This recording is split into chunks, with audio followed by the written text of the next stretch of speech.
Hi friends, সকলে কেমন আছো? আশা করছি খুব ভালো আছো। আমার ডেইলি ব্লগে তোমাদের সকলকে স্বাগত জানাই। আর শুভ গুরু পূর্ণিমার শুভেচ্ছা জানিয়ে, এক রাস কামিনী ফুলের শুভেচ্ছা জানিয়ে তোমাদের আমি এই ব্লগটা শুরু করছি। তো আজকে প্রথম আমি এখানে চলে এসেছি স্নান টান সেরে ফুল বাগানে। তো ফুল তোলার জন্য আজকে আমি এসেছি, আর সেই সময় আমি তোমাদের এই কামিনী ফুলের ভিডিওটা দেখাচ্ছি। তো কামিনী ফুল খুব সুন্দর দেখতে লাগে, দেখো তোমরা কত সুন্দরই দেখতে লাগছে, সাদা সাদা গোটা গাছ ভর্তি হয়ে আছে। তো আমি ভাবলাম ফুল তোলার আগে তোমাদের সাথে আমি এই ভিডিওটা একটু শেয়ার করব। তো যার জন্যে আমি আজকে এই ভিডিওটা শেয়ার করছি।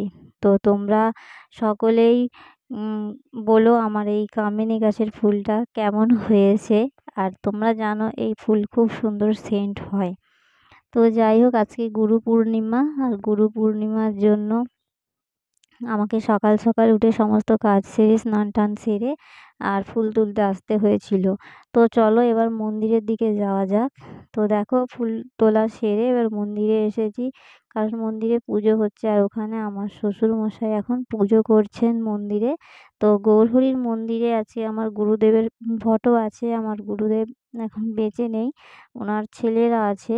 তো যাই হোক, সমস্ত গুরুদেবের ফটো আছে। হচ্ছে পরম গুরু, পরাৎপর গুরু, আমার নিজের গুরু, তো সবার এখানে ফটো আছে। আর এখানে দেখো সমস্ত কিছু প্রসাদ এখানে করা হয়েছে গুরুদেবের আজকে গুরু পূর্ণিমা উদ্দেশ্যে, আর আমার ভগবান শ্রীকৃষ্ণের উদ্দেশ্যে সমস্ত উম, প্রসাদ এখানে আয়োজন করা হয়েছে। আর এখানে আমার শ্বশুরমশাই এখন পুজো করছেন, আর আমি সেই সময় একটু ভিডিও করে নিলাম তোমাদের সাথে শেয়ার করব বলে। আর আমি একটু সামনের দিক থেকে তোমাদের দেখিয়ে দিই, চলো। আহ, দেখো এখানে ফুলের মালা টালা দিয়ে সাজানো হয়েছে, আর যত রকম আমাদের দেওয়ার সাধ্য সেরকম ফল টল এনে প্রভুর সেবার আয়োজন করা হয়েছে আজকে। আজকে স্পেশাল দিন গুরু পূর্ণিমা। গুরু পূর্ণিমা উপলক্ষে এত কিছু হয়েছে। আর প্রত্যেক দিন এই মন্দিরে নিত্য পুজো হয়, সেটা আমি তোমাদের দেখিয়ে থাকি। আর আগের ব্লগেও তোমাদের দেয়া হয়েছে যে প্রত্যেক দিন আমাদের এই মন্দিরে নিত্য সেবা হয়। আর আমাদের এই মন্দিরে বৎসরে একবার একটা বড় করে অনুষ্ঠান হয়, ঠাকুরের জন্মদিন পালন করা হয়। সেটা আমাদের অষ্টম প্রহর হয় 3 দিন ব্যাপী। তো তখন খুবই আনন্দ, খুব মজা উপভোগ করা হয় সকলে মিলে। তো আজকে এই কারণেই আমাদের এত কিছু। আর আজকের ব্লগটা তোমাদের কেমন লাগছে তোমরা কমেন্ট করতে কিন্তু ভুলবে না।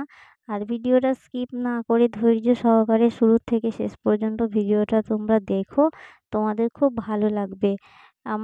আমি যা কিছু করি সমস্ত কিছু এই ভিডিওর মাধ্যমে আমি শেয়ার করে থাকি তোমাদের সাথে। হ্যাঁ, তো তোমরা শুরু থেকে শেষ পর্যন্ত ভিডিওটা না দেখলে বুঝতে পারবে না। শুরু থেকে শেষ পর্যন্ত ভিডিওটা তোমরা দেখবে স্কিপ না করে, কারণ স্কিপ করে দেখলে এত কিছু তোমরা দেখতে পারবে না। তো স্কিপ না করে ভিডিওটা দেখলে তোমাদের খুবই ভালো লাগবে আমি আশা করছি। তো সামনে থেকে তোমাদের চলো একবার দেখিয়ে দিই। এই দেখো রাধা কৃষ্ণ, ওখানে সোনার গৌরাঙ্গ আছে, পঞ্চতত্ত্ব সমস্ত কিছু। আর আমি চলে এসেছি এখন মন্দিরে।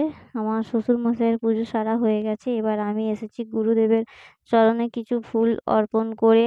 আর প্রভুর চরণে কিছু ফুল অর্পণ করে যে কটা কাজ আমার বাকি আছে মন্দিরে, আমি সেই কাজগুলো এখন আস্তে আস্তে সারবো। আর সমস্ত কাজ সারার পর এবার আমাকে রান্নাঘরে যেতে হবে রান্না করার জন্য। তো দেখো আজকে গুরু পূর্ণিমা। তো সকলেই সকলের গুরুদেবকে গুরু পূর্ণিমার শুভ প্রণাম জানিও। আমিও আমার গুরুদেবকে গুরু পূর্ণিমার শুভ প্রণাম জানাচ্ছি মন্দির থেকে। বা আমি দূরে তো গুরুদেব আছেন, আমাকে ফোন করতে হবে, ফোন করে আমি প্রণামটা জানিয়ে নেব।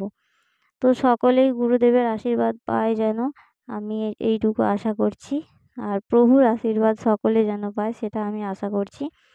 তো আস্তে আস্তে দেখো আমার এই মন্দিরে পুজোর কাজটা সারা হচ্ছে। আর মন্দিরের পুজো আমাদের কোনো ব্রাহ্মণ করে না, কারণ আমাদের নিজেদের মন্দিরের পুজো আমরা নিজেরাই করি, কারণ আমাদের দীক্ষা হয়ে গেছে সবার। আর দীক্ষিত হয়ে যাওয়ার পর আমাদের গুরুদেবরা আদেশ দিয়েছেন যে দীক্ষিত হয়ে যাওয়ার পর মন্দিরে পুজো তোমরা নিজেরাই করবে, কোনো অসুবিধে হবে না। তো সেই মতো আমরা নিজেরাই মন্দিরে পুজো করে নিই। তো তখন শাশুড়ি মা ছিলেন, মাঝের মধ্যে পুজো করতো। আর এখন শ্বশুরমশাই আছে, শ্বশুরমশাই পুজো করে। বাকি যখন না থাকে তখন আমাকে প্রভুর সেবা দিতে হয়। তো চলো আমি প্রভুর কাছে কিছু উম প্রণাম সেরে নিয়ে আর তোমাদের জন্য কিছু শুভকামনা করি, তোমরা যাতে ভালো থাকো আর সুস্থ থাকো। তো এইভাবে আমাকে মন্দিরের পুজোটা সেরে নিতে হচ্ছে। সেরে নিয়ে এরপর আজকে অনেকটাই বেলা হয়ে গেছে, রান্নাবান্না সারতে হবে। কারণ একটা মন্দিরে পুজো মানে তোমরা জানো ভোগের জোগাড় করা, মন্দির ধোয়া পরিষ্কার করা, বাসনপত্র মাজা, সমস্ত কিছু কাজই করতে হয়।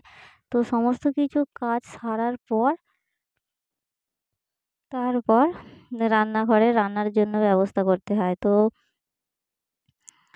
আজ পুজো আমার সারা হয়ে গেল আর আমি এমনি প্রণামটা সেরে নিলাম। প্রণাম সেরে নেওয়ার পর এবার আস্তে রান্নাঘরের দিকে যেতে হবে, কারণ বেলা তো অনেকটাই হয়ে গেছে। এখনো কোনো টিফিনের আয়োজন করা হয়নি। আর সময় ছিল না। এদিকের কাজ করতে করতে সময়টা পেরিয়ে গেছে। তো চলো রান্নাঘরে যাই। রান্নাঘরে গিয়ে এবার কী কী আজকে পূর্ণিমার মেনুতে থাকবে সেটা তোমাদের আমি দেখাবো, তোমাদের সাথে শেয়ার করব। তো সকলেই প্রভুর আশীর্বাদ পাক, এটা আমি প্রভুকে জানাই যে সকলেই প্রভুর আশীর্বাদ পাক। তো চলো রান্নাঘরে যাই। রান্নাঘরে দেখো চলে এসেছি আর এখন আমি আনাজ কাটছি। আনাজ বলতে পটল কাটছি। আজকে মেনু থাকবে পটল, সয়াবিন আর আলু দিয়ে একটা তরকারি। তো এটা আমার খুব ভালো লাগে খেতে। আমি প্রত্যেক উপোসের দিনে এই জিনিসগুলো করে থাকি। এটা খুব ভালো লাগে খেতে, তাই জন্য। তো আমি এখন পটলগুলো কেটে নেব ভালোভাবে। অনেকগুলো পটল আছে আর অনেকটা তরকারি হবে। আরেকটা তরকারি হবে যেটা আমাদের নিরামিষ দিনে হয়ে থাকে, হচ্ছে কড়াই, মানে মুগ কড়াই যেটাকে বলা হয়, মুগের ডাল। তো মুগ কড়াই, আর পেঁপে, আলু, কুমড়ো, রাঙা আলু আর কুঁদরি একটা ফল আছে তোমরা জানো। তো সেইটা দিয়ে আমাদের একসাথে ওটা সেদ্ধ হবে। সেদ্ধ হয়ে গেলে তারপর ওটাকে এবার জিরে, ধনে, আদা সমস্ত কিছু দিয়ে মশলা টশলা দিয়ে ভালো করে কষিয়ে নিয়ে সেদ্ধ সেদ্ধ সবজিটা দিয়ে রান্না করে নেব। আর ওইটা খেতে খুব ভালো লাগে। আমাদের প্রায় উপোসের দিনে এই জিনিসগুলো আমাদের হয়ে থাকে। তো বেশিরভাগ ভালো লাগে এই পটল, সয়াবিন, আলুর একটা সবজি। আর এখন আমি আনাজ কাটতে আমার কিছু মানে কথা বলার হচ্ছিল, সেই কথাগুলো আমাকে বলতে হচ্ছিল।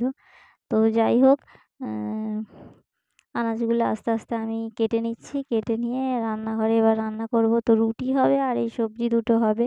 তো এখন প্রায় বেজে গেছে 10:30। রোদ্দুর অনেকটাই উঠে গেছে, 10:30 বেজে গেছে। কিন্তু রোদ্দুর হলেও আজকের বাইরের আবহাওয়া খারাপ ছিল অনেকটাই। তো আবহাওয়া খারাপ, বৃষ্টি আসছিল সর্বক্ষণ। আর বৃষ্টির মাঝে কাজ করতে একবার ছাদে আসছি জামাকাপড় তুলতে, একবার ঘরে যাচ্ছি কাজ করতে।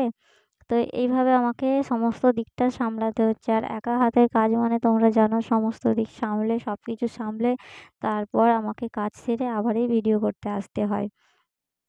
তো তোমরা সমস্ত কিছুই জানো, আমার প্রত্যেকটা ব্লগে তোমরা দেখেছো বা আমার কথা তোমরা শুনেছো। তো দেখো আজকে অনেক পটল কাটা হবে, অনেকটা সবজি হবে। মানে সারাদিন আজকে এই সবজি খাওয়া হবে আর রুটি হবে, রুটি দিয়ে খাওয়া হবে। আর ছেলেদেরও এই সবজিটা খুব ভালো লাগে, ওরাও এই সবজিটা খাবে। তো তোমাদের সাথে কথা বলতে আমার প্রায় সব সবজিগুলোই কাটা হয়ে গেল। আর দেখো আমি অনেকটাই সবজি কেটেছি, মানে অনেকটাই তো তরকারি হবে, এই জন্য অনেকটা সবজি কাটা হয়েছে। তো এইগুলো আমি এবার ধুয়ে নিয়ে এসে রান্নাঘরে নিয়ে আসবো।